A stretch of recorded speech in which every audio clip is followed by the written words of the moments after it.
అరే అసలు మనం ఎందుకు కొనుక్కుంటున్నాం? టీడీపీ డీలా పరిస్థితుల్లో ఉన్నప్పుడు పార్టీ బాధ్యత భుజాన వేసుకుని రాష్ట్రమంతా యువగలం పాదయాత్ర చేసి పార్టీ గెలుపులో ముఖ్య పాత్ర పోషించాడు లోకేష్ బాబు.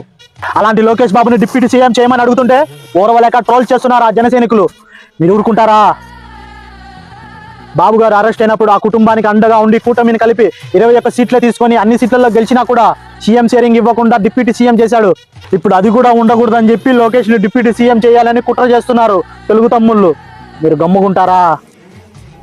అరే రావణాసురుడు లాంటి జగన్ చరణ్ నుండి రాష్ట్రాన్ని విడిపించాలని రామాంజనేయులు కలిశారు చంద్రబాబు పవన్లు. అన్నదమ్ముల్లా ఏ విభేదాలు లేకుండా అభివృద్ధి పదంలో ఆంధ్రాన్ని ముగ్గురు నడిపిస్తుంటే కడుపు మంటతో మాకు పుల్లలు పెట్టి కూటమిని విడగొట్టాలనుకుంటారా?